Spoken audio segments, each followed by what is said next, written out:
Princess Castro at narito ang mga napapanahong balita.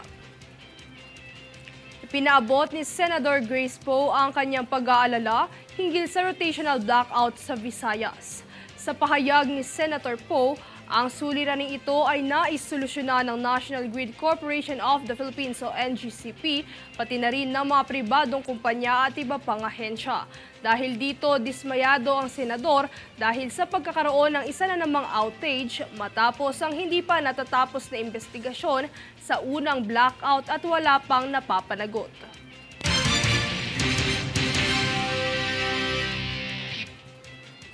Trending ngayon sa social media ang di umano'y edited na litrato na pinost ng PCSO kung saan makikita ang nakaraang 43 billion peso lotto winner. Kumpirmahin natin ito sa ulat ni Francis Riodique.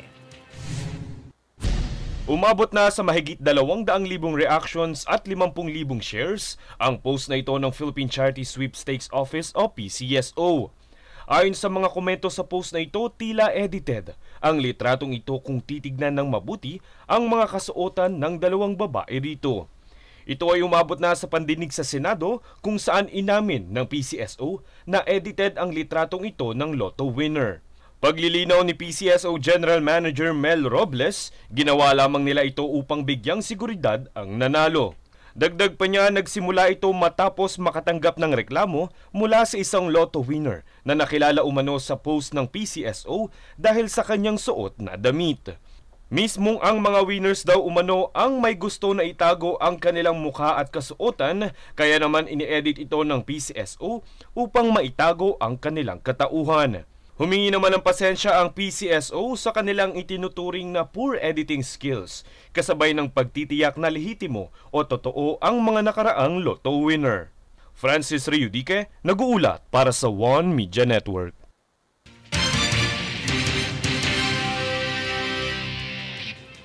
Nailigtas ng Philippine Coast Guard o PCG at Provincial Disaster Risk Reduction Management Office kamakailan na ang 5 mangingisdang sakay ng fishing bangka na nakaranas ng engine trouble sa baybayin ng Barangay Lonos sa Romblon.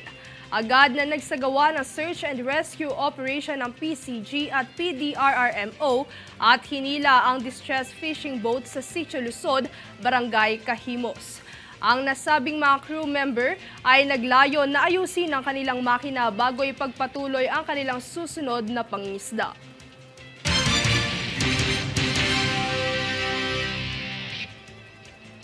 Kami ang boses ng pagbabago. Ako si Princess Castro at ito ang News Force. Sa ulo ng mga balita, PCSO inamin na edited ang litrato sa kamakailang 43 billion pesos lotto winner. 7 katao patay sa landslide sanhi ng patuloy na pag-ulan sa Davao de Oro. Senador Coco Pimentel binalaan si PBBM na mag-ingat sa pagtugon sa foreign policy. Paggamit ng pampublikong Wi-Fi maaaring maging banta ng pinansyal na kaligtasan. Diarrhea outbreak sa Baguio City, idineklarang tapos na. Strong Group versus UAE National Team aarangkada sa unang araw ng Dubai International Basketball Championship. Patas at pantay na balita, komprehensibong ulat para sa pulso ng masa. Ito ang News Force.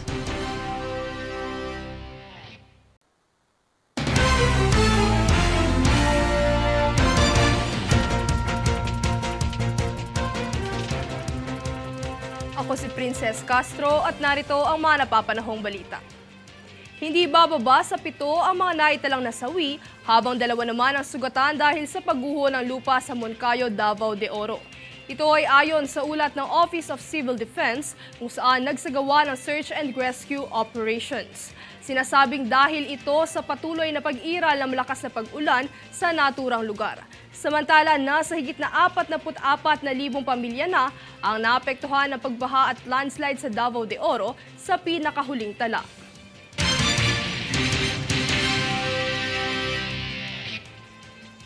Paalala lamang sa mga taong mahilig kumonek ng Wi-Fi sa pampublikong lugar, mag-ingat ho dahil maaari itong maging access sa inyong mga detalye na posibleng magamit ng mga scammers. Alamin ang dahilan sa balitang dala ni Jade Buhoy. Mag-ingat sa pagkonekta sa mga public Wi-Fi networks. Yan ang babalang ipinalaganap ng BSP o Bangko Sentral ng Pilipinas dahil maaari itong magbigay access sa mga scammer upang makuha ang inyong personal na impormasyon. Kung kaya't pinaaalalahanan ang mga users na huwag basta-bastang kumonek sa mga Wi-Fi networks upang maiwasan ang pagbibigay access sa personal at pinansyal na detalye, pati na rin ang pag-online shopping dahil nagbibigay ito ng tsansa sa mga hackers na ma-access ang inyong mga credit o debit card numbers. Mangyaring nabiktima ang user sa public Wi-Fi na kanyang ginamit, agad itong isuplong sa mga tanggapan na nakatala sa inyong mga screen upang maiwasan ang paglaganap ng ganitong insidente. Jade Buhoy, nag-uulat para sa One Media Network.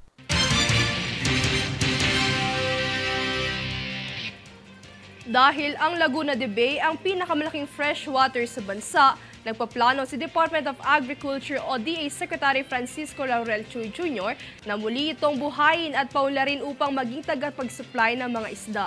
Ayon kay Chu, ang kanilang mithiin ay pababain ang presyo ng bangus sa 50 hanggang 70 kada kilo. Anya, kung mapapalakas ang Laguna de Bay, magiging magandang kontribusyon ito sa aquaculture ng bansa dahil pwede itong makapag-produce ng 70,000 tonelada ng mga preskong isda at makapagbibigay kabuhayan sa 13,000 mangingisda.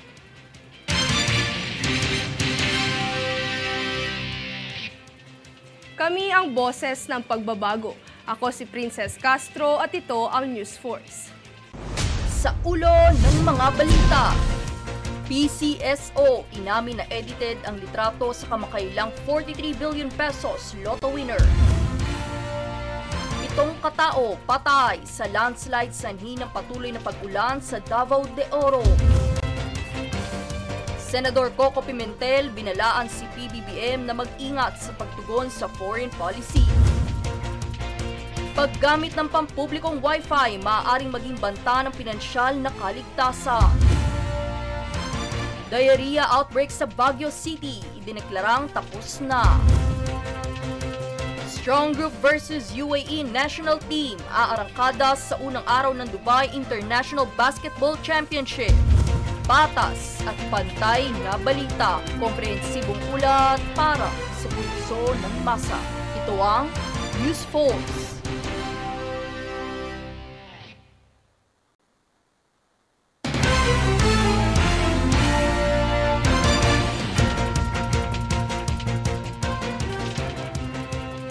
Ako si Princess Castro at narito ang mga napapanahong balita. Alinsunod sa mga proyektong isinusulong sa ilalim ng Metro Manila Flood Management Project Phase 1, isa ang CLEGO o Clean as You Go campaign sa pinangangasiwaan nito. Ito ay dahil isa ang CLEGO sa mga paraan ng tamang pangangasiwa ng basura na may layuning maiwasan ang mga pagbaha sa Kamaynilaan. Kaugnay nito ay nagpaalala rin si MMDA Acting Chair Attorney Romando Don Artes hinggil sa kahalagaan ng CLEGO. Anya, dapat gawing habit ang pagliligpit ng sariling pinagkainan at paglilinis ng mga kalat pagkatapos kumain upang mapanatili ang kalinisan sa lugar.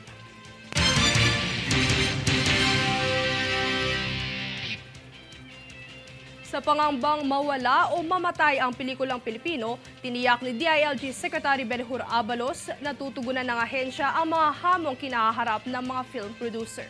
Para sa balita, narito si Francis Riodique.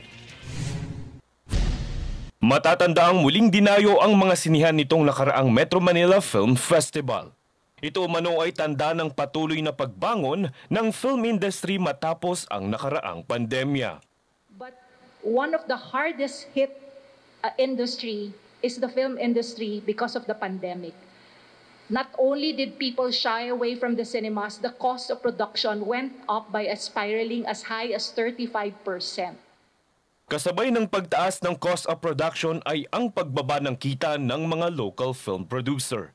Kaya naman dumulog ang mga producer kay DILG Secretary Benhur Abalos upang matugunan ang mga suliranin sa industriya.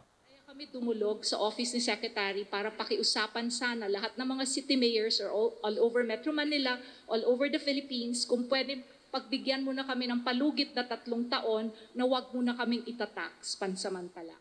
Ang nabanggit ay ang 10% na amusement tax na hinihingi ng mga local government units na inaasahang matanggal muna upang matulungang makabangon ang pelikulang Pilipino.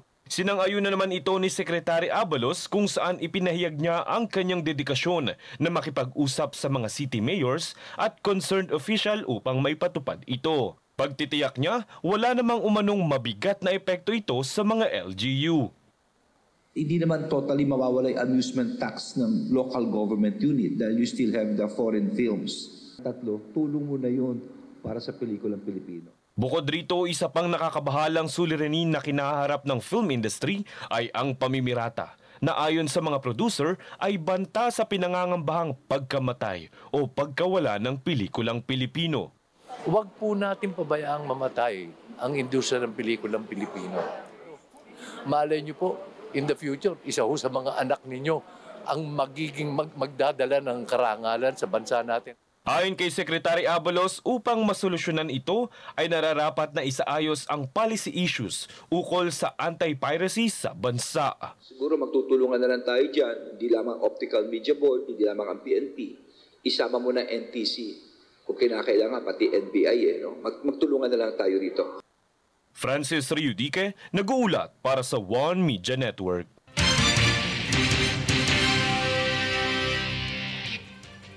Nagbigay babala si Senate Minority Leader Coco Pimentel kay Pangulong Ferdinand Marcos Jr. hinggil sa pagtugon sa foreign policy ng bansa.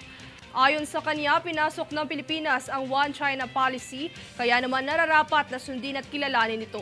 Ang pahayag na ito ay nagmula ng batikusin ng China ang pagbati ni Pangulong Marcos sa bagong halal na presidente ng Taiwan.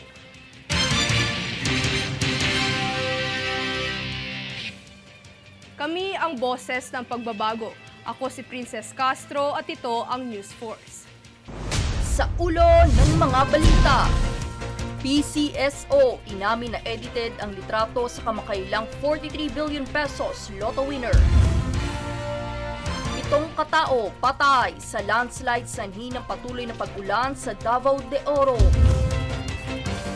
Senador Coco Pimentel binalaan si PBBM na mag-ingat sa pagtugon sa foreign policy.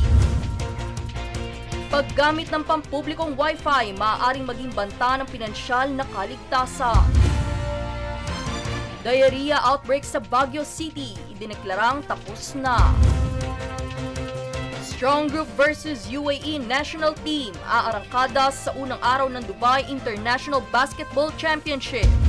Patas at pantay na balita, komprehensibong ulat para sa pulso ng masa. Ito ang News Force.